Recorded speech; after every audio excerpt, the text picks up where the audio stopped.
Hello and welcome to another brand new episode of the Modern SaaS Podcast. And this is me, your host, Yaag. And today we are going to discuss a very interesting topic from the world of sales.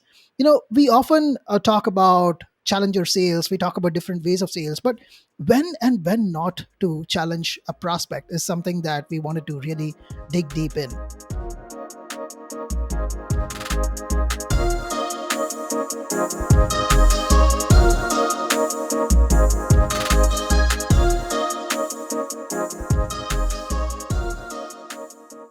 And for that, I have today my good friend and colleague, Stephen Cann, who is the Director of Enterprise Sales at Avoma.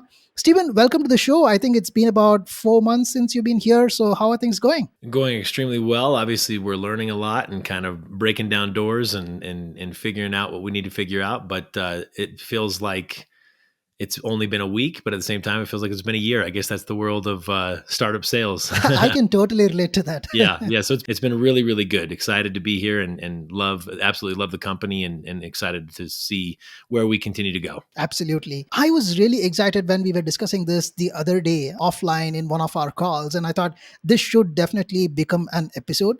And especially when we were discussing about when and when not to challenge a prospect. One of the things that really, I was shaken aback by was when you said you can challenge somebody all the time. So, what was that all about? Can you, dive a little deeper on that first? Yeah, when we were talking between the two of us, and then obviously with Nate Hymas, who's the VP of Sales, about doing this, and you brought up the topic of challenging when and when not, and when to challenge a prospect in general came up.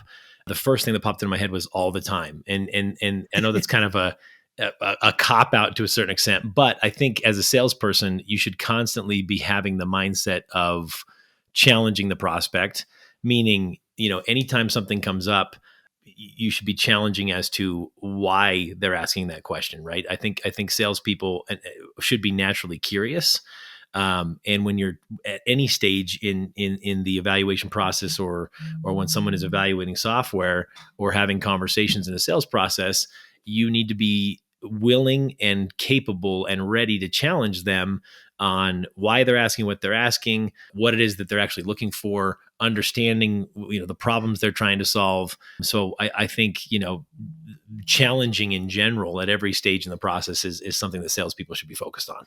I love that. Let's probably, look at each of these at each stage, at each level, what happens. And you've had your fair share of working with SMBs and also working with enterprise accounts. So things are different at the prospecting level. Things are different at the discovery and demo level. So let's talk about each of it one by one.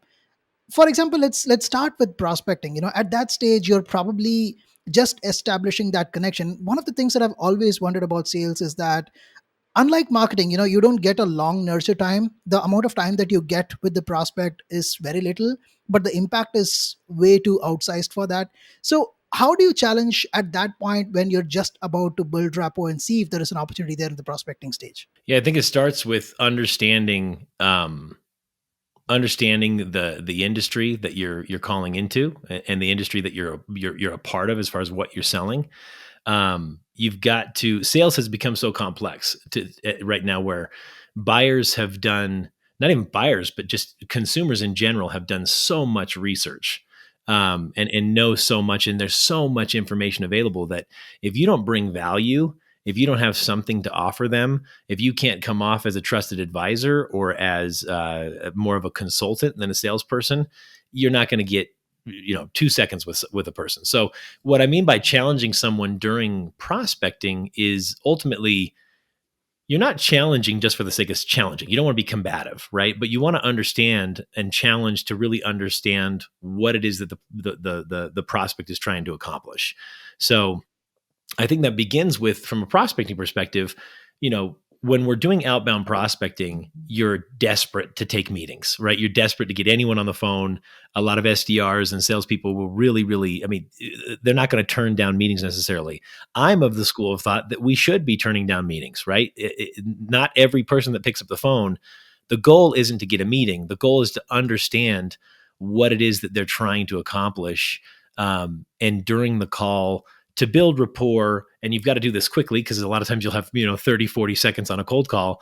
But don't take meetings just to take meetings. Your goal isn't to take a meeting. It's to find out, to be legitimately curious, to ask questions, and to find out what are the problems that the prospect is trying to solve, and focus on discussing their issues as opposed to talking about your solution. And so, I think a lot of people will instantly pitch the solution and then just try to get a meeting. But we want to challenge ourselves and challenge the prospect to, find the people who are genuinely interested and have a problem that we can solve. And if they can't, don't take the meeting. And I know that's like, no salesperson wants to say, don't take the meeting, but, especially SDRs, if we focus more on true value and challenging that prospect to find a problem, and digging deeper, as opposed to just trying to, the sole purpose being to take a meeting, I think you'll have much more success. And I've found success in that area. Turn down some meetings, but the meetings that you do get are more likely to actually convert into an actual prospect. So, as a qualification there, do you mean whether this person is open to reveal the problem that they are trying to solve for, or if they at all have a problem? So, what are you looking for at that stage to challenge there? Yeah, that's a good question. I mean, I think it comes back to what you're selling towards, but you're looking for problems, you're looking for obstacles. I always have defaulted back to pain-based selling, right? Right. How do you quantify that, and sharing stories, customer stories, or case studies, or use cases that can draw or find anchors for pain, and then kind of setting up camp on that pain, as opposed to just, as I've always called it, feature vomiting about what it is that we potentially do. It's, hey, we work with a lot of organizations that have XYZ problem. Is that something that you're dealing with? I see that you, as the, VP of sales or the VP of customer success, probably deal with these things. Is that true? And so trying to identify and find a pain point to anchor on, and then going multiple levels deep off of that pain, which we could talk more about if we want to. But I think it's really challenging them to start to talk about pain, and not just going surface level pain, but finding, okay, how do we then quantify that pain to tie it back to something within the business to allow for, ROI discussions to begin, business cases to be built, et cetera, et cetera. That all starts in the prospecting side of things. And if they're not opening up to that, they're not a good prospect, right? They're not a good outbound prospect. And it takes time and effort and to find those right people. And you have to challenge yourself as well as challenge them to say, time to move on. These guys aren't the right person. Yeah, yeah. Makes total sense. And from there, moving to, say, the discovery stage, where we know that, hey, this is the person, we probably have an enriched account, or probably they have come in inbound. They understand as to who we are, or at least have an assumption of who we are. Sometimes their assumption might be right, sometimes it might be wrong. So, how does the challenging and the approach to selling changes in that discovery process vis-a-vis challenging in the prospecting stage? I think it's similar. Prospecting, I'm more trying to qualify and trying to find the right type of company and the right type of person who's willing to start having conversations. During discovery, once you do find that person, then it's almost a matter of still going multiple levels deep. I think during discovery, it's actually more realistic to go deeper and find that third level of pain, as opposed to during the prospecting phase, because you have more time. But during discovery, I think one of the arts is also identifying the perception of the prospect. Meaning, I mentioned earlier that, in today's day and age, there's so much information that prospects oftentimes have done a ton of research and have already made 60, 70% of their decision, or at least what they think is their decision. So from a discovery perspective, they have a perceived understanding of what they need. In our case with Avoma, obviously we have a very strong product-led GTM. And so a lot of times people will go in and actually use the tool before they ever even talk to a salesperson. So they've already created this perceived use case of how they think they should use the tool. So, sometimes they're right, but most times they're wrong, in the sense that they may think they know what they need, but there may be problems, obstacles that they haven't even disclosed or discovered. They don't even know that they're there themselves. And so the way that they're wanting to use the tool is this perceived, understanding of, okay, this is the problem that I think I have. So as a salesperson, you have to understand, well, what is that perception?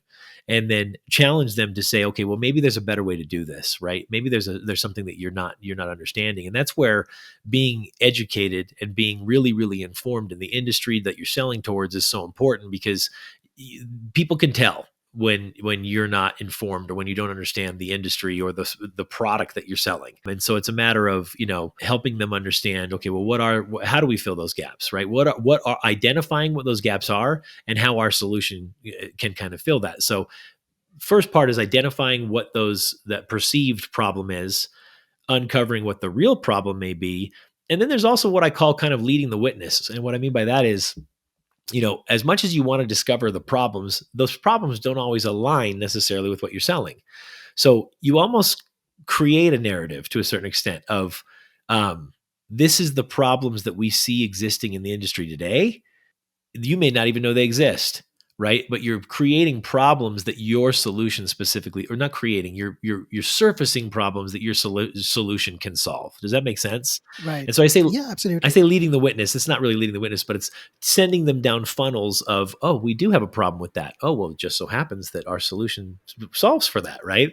And so it's not, it's not a game of only addressing things that we can solve, but it's identifying what those problems are and then kind of leading them towards areas of problems and identifying problems that we in particular can solve well. Does that make sense? Yeah, absolutely. I'm loving this, especially I love this phrase, leading the witness. That makes a lot of sense.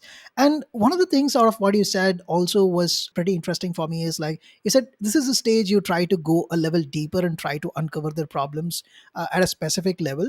Now, maybe can you give an example here? So, what I mean by that is, it to me at the outset sounds more like jobs to be done in the sense like I'm trying to understand why exactly is something a problem and try to understand what causes that. Is that how it works? Yeah, to a certain extent. I mean, I'm sure you've heard this story from Nate. Nate always talks about golfing, right? He goes golfing and comes back and he's grumpy and mad and whatever. And I'm not going to tell that same story because I don't know it as well. But I always equate it to like, levels of pain. Like I come home and I'm grumpy. My wife says, "Why are you grumpy?" And I said, "Well, because the kids are driving me crazy." And it's like, are the kids really driving you crazy? Yes, they are. But why am I so upset, right? And so if she wants to dive into it, it's like, well, why are the kids driving you crazy? Well, because I'm stressed out. Well, why are you stressed out?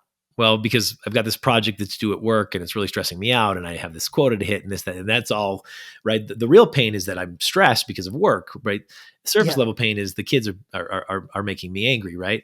right. So with prospects, you want to go, it's really, really difficult to go 3 levels deep. We always talk about get 2 or 3 levels deep on a question. Well, that's easier said than done because when you're having a discovery call with someone, you know, I talk about turning on the rhetorical light. I actually joke about this during discovery calls and say, "Hey, I'm going to turn on the light now, and I'm going to interrogate you, right? And eventually, I'll turn it off and let you ask questions as well."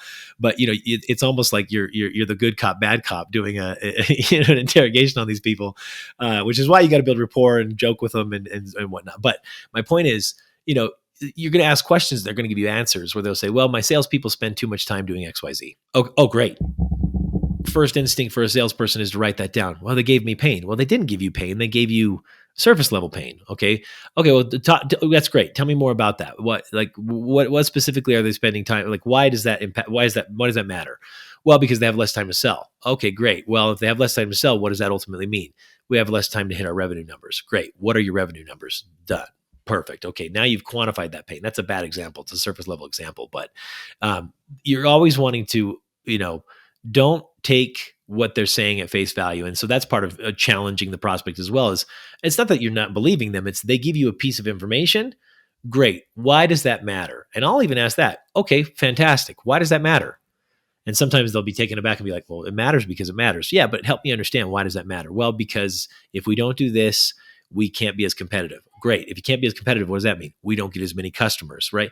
Again, those are off the cuff crappy examples, but you're trying to challenge them during the discovery process to go multiple levels deep and get something that you can then tie back to an ROI or build a business case to, so that if things start to slow down or we have to go get budget, you can then push back and quantify and say, "Well, you told me this is costing you this much money, or that this is quantified at this level. Is that true? Did I misunderstand something? If I didn't, if that is the case, then what's the issue here?" Right? And so it just comes back to being able to. It all starts with discovery. No, love it. If I have to sum it up, it's more like instead of treating the symptom, you really want to understand the pain causing the symptom, and then what to exactly treat that. Exactly. Yeah. A lot of Yeah, times, salespeople will settle. I'm guilty of it as well. Salespeople will settle for symptoms, right? It's like we don't want symptoms, we want pain, right? It's not what's the cause. We don't want we don't want the surface level symptoms. We want to understand where it actually is coming from. That's fantastic. I love that. Awesome.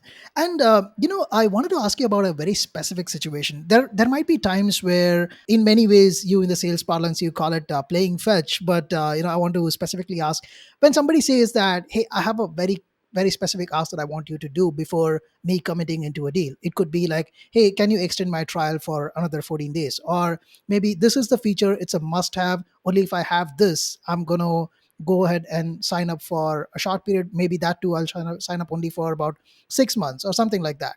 So what is it you try to do there when something like that happens? I'm sure you've seen this a lot in your career. Yeah, 100%. I was guilty of this a lot earlier on in my career, and I think a lot of young reps are guilty of this. You said playing fetch. I've always called it being a Labrador rep, right? Meaning it's that fetch, right? The customer has the ball, it's Yeah, the question, they throw it, and you run as fast as you can. You're excited. Oh, he's engaging with me, right? And you run and get the ball, get the answer, and come back and give it to him, right? yeah, The problem is eventually they don't want to play catch anymore, right? They have what they need, they're satisfied, they got what they needed, and you're done, right? And you're like, well, I answered yeah, all these questions, or we do these stages, right? Oh, well, it's prospecting, it's discovery, and then it's the demo. We get them on the demo, we do the demo, and then we never hear from them again, right? yeah, Now that happens. That's going to happen just because that's the natural cycle of people evaluating software. But what you don't want to do is be that Labrador rep, meaning you're always wanting to, get something in return, right? Really well trained dogs are going to go fetch and then they're going to come back and they're going to want the treat, right? They want something in yeah, exchange. They're going to do things because there's a reward there. So you want yeah, to have that mindset as a salesperson of challenging the prospect at every level. It's traditional give to get, right? yeah, What are they asking me? That's fantastic. I'm not saying to be rude or not to be consultative. You want to answer questions, but at every opportunity when questions are being asked, when requests are being made, whether it be to extend a trial, whether it be to do a demo, whether it be to whatever it may be, you want to constantly be thinking about what am I getting in return for this? If they're asking for a demo, hey, that's fantastic. In order for me to dedicate sales engineer resources, I need to understand that we can even do business together. Can you help me understand what the process of buying software looks like? Can we get that in writing? Right? Just to yeah, understand what that process looks like. And it's going to be different for transactional sales versus enterprise sales versus whatever else it may be, mid market. But at the end of the day, there's always an exchange that takes place. Someone is always winning, right? yeah, I think it's Boiler Room. There's one of my favorite movies where they're talking about like every phone call, someone is closing a deal.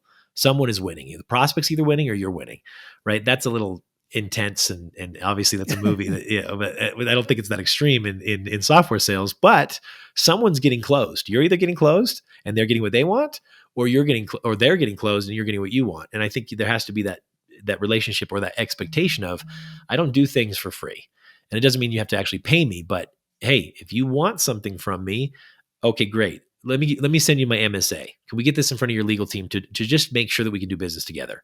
yeah, It could be anything. It could be awesome. I'm happy to schedule this demo, but I need to know that you're going to introduce me to XYZ person right, or that can potentially make a decision, right? So it's just constantly having that mindset of, that's fine that they're asking for things, but every salesperson should be hardwired when they're asked for something.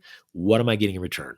Right. And so that's, right, I think, a big part of challenging the prospect as well is to set that rhetorical contract up front to say, hey, you're going to ask a lot of things of me, and that's totally fine. I'm going to ask a lot of things in return to make sure that we're inching this forward and it will ultimately get us where we both want to be. And that may not be a purchase. It may be a, hey, let's shake hands and part as friends. This isn't going to work, but you're getting to something faster. Indecision is the worst enemy of a salesperson, right? Like we all right, know. yeah, yeah. So the whole point of this is basically to make sure that we are playing the game fair and we are spending the best time of each other. And if somebody is going to be, even think of a competitive deal, if this kind of a, if this stakeholder is going to be part of the demo of that competitor, then they have to be as part of this as well. So making sure that the fundamentals are set right, is that what we're setting up here? Right. Exactly. Right. And I'm super excited that you specifically mentioned indecision. That's one of the points that I wanted to get to as well as part of this conversation today.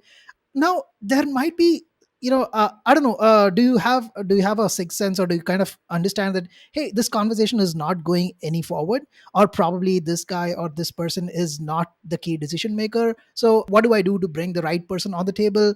Or maybe you understand that this person is not going to be able to mobilize the conversation to the next level. What happens the moment you sense indecision somewhere in your discovery or any of the stages of your sales call? Yeah, I think there's an art and a science to salespeople, right? And I think we could have a whole nother call on art, the art versus the science of salespeople, in fact. But I've seen really successful salespeople who are like 80% art, 20% science, and really successful salespeople who are 80% science, 20% art, meaning they're not natural salespeople. Their processes are just so good. But I digress. What I mean by that is I think there's a science, or I'm sorry, an art of just having a sixth sense almost, or an intuition of really good salespeople can recognize when they have somebody who not necessarily can buy, but is going to mobilize that process, right? They're gonna be a champion. They're gonna get you where you need to be. They're gonna introduce you to the right people, et cetera, et cetera. But as a salesperson, if you can't just rely on intuition, right? You have to understand who is going to buy. Do they know how to buy?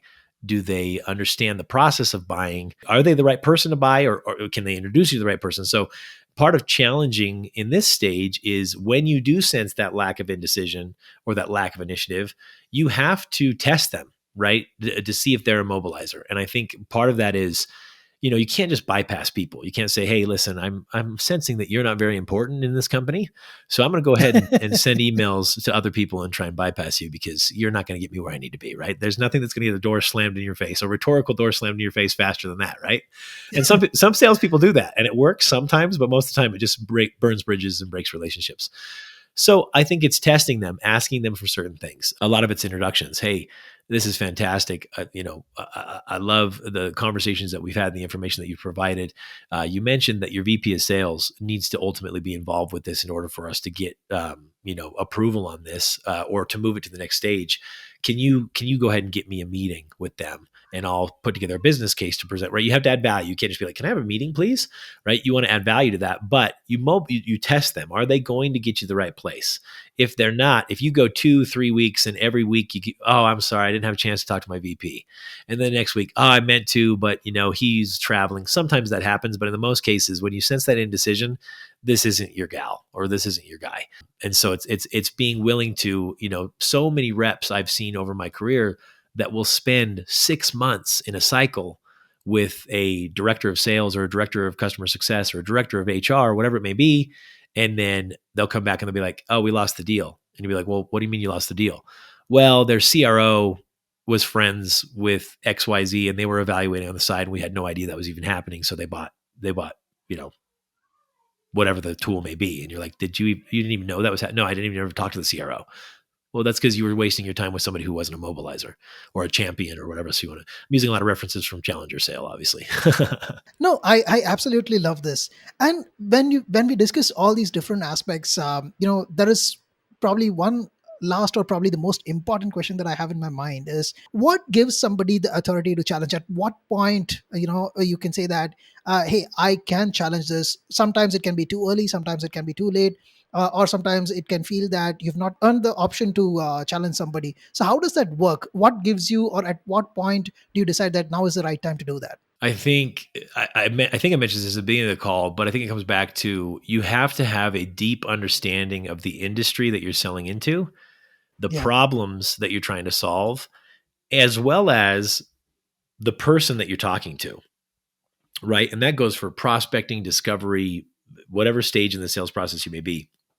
There's nothing that will turn someone off faster, or again, a rhetorical door slammed in your face, than them sensing that you don't know what you're talking about. B, you don't understand the problems you're trying to solve, or C, you don't understand their business or who they are or what they're doing. Right. So, before you even start going through the process of prospecting or running your territory, you need to build that deep understanding of the industry, who you're selling to, why. That's why research is so important. Not just sending out blanket emails to everybody. It's every stage, but so that's number one, is really understanding what it is that you're doing, who you're selling to, and the pains that they're facing. You have to earn that. You have to become that trusted consultant. I would say also, I mentioned understanding your buyer situation. That would be number two. I looped that into number one, but I'm going to break that off and say it's a second piece. You can't bucket them into everybody else that you're selling to. Ideally, you have, you've got a target strike zone, a client list, or I'm completely drawing a blank on the phrase that's used, the acronym. We're all full of acronyms, but anyways, your target account, right, or your target accounts that you're going after. So they're going to be similar, but you've got to understand the nuances of that particular business and who you're working with and what matters most to them. So do your research. And then last, I would say it needs to come from a place of trust, right? You're not challenging to be combative. You're challenging because you ultimately want to give them a better outcome, right? And they have to sense that. And so that's why, again, leaning back on or leaning hard into discovering pains, discovering obstacles, discovering inefficiencies, and avoiding solutions, avoiding your solution or avoiding features is probably the better way to put it. We're so quick as salespeople to jump into features. Discovery call, I've always said, if you even talk about your features, you're doing something wrong, right? This discovery should be pure pain discovery, just pure process, learning about them, being genuinely curious about the problems they're facing and if we potentially can solve them. But it's not, oh, you mentioned something. We do that. We do XYZ. It's like, no, stop. Instead of hearing that thing and saying, we do that, you say, interesting, help me quantify that. And you get down those 3 levels deeper. So I think we're hardwired to get excited and, again, feature vomit. So that I'm kind of going off on a tangent, but I think it has to come from a place of trust. You've got to be willing to challenge them, but not because you're wanting to challenge them, but because you're wanting to truly help them find a better outcome. Right.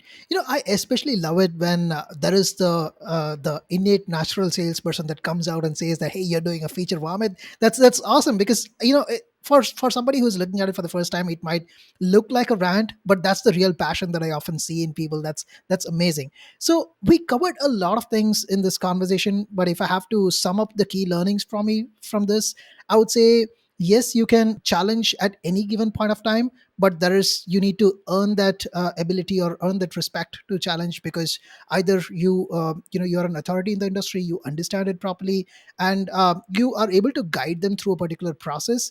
And there are levels to the challenge. For example, at the prospecting stage, you're just trying to understand if they are even the right fit and qualifying there, whereas at the discovery level, you're going about 3 levels deeper and trying to understand, are they talking just about a symptom, or maybe let me discover the real pain and see if I can really solve that problem, and this is how I go about it. And then finally, you spoke about, is there a sense of indecision here? So how can I navigate from this to go to the right person? Can I identify this at the earliest stage and challenge them on that? So did I miss anything here? I think you may have mentioned this. I may have zoned out. So if you did, I apologize. But the last thing is just give to get, that ageless rule Yes. of don't just be the Labrador rep. Give, like, if they're asking for something, get something in return, and have a reason why. Right. That's why I'll map these things out. When I get to certain companies, I'll map out, okay, well, what is the exchange? What's the get? What are the asks that are happening the most, and what are the gets that we want in return of those asks? And we'll train the Right. reps on those to say, okay, but be prepared when you're asked for this. Say, okay, that's great, I can get you that answer, but I need this, and this is why. Right? You're not just being combative. You're pushing back and helping them understand what that process looks like. So that's the only. If you did mention that, I apologize. But if not, that's the only one. No, I didn't. That's a good catch. Thank you so much. And there are a couple of words that I'm going to add to my vocabulary. One is definitely the Labrador rep, and second is the feature vomit. This is going to be really, really useful. Yep. And it's so visual, right? And like so descriptive of what people are doing, because they're just I'm so excited to get things out. It's definitely, feature vomiting is a little intense way to put it, but I think it's the most accurate way to kind of describe it. Yeah, no, absolutely love that. So thank you so much, Stephen. I think we did cover quite a lot. I'm gonna look back and listen to this a couple of more times. Probably convert this episode into a blog post as well to serve the larger audience.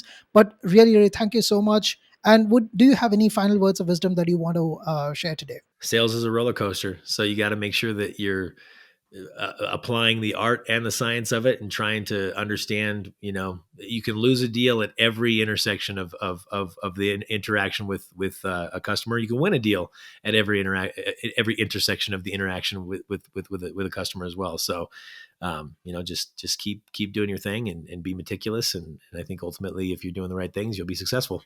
Yeah, absolutely. Awesome. And for our listeners, that's that from us in today's episode. And until we connect with you the next time with another amazing topic, this is bye from us. Have a good day and take care. Thank you.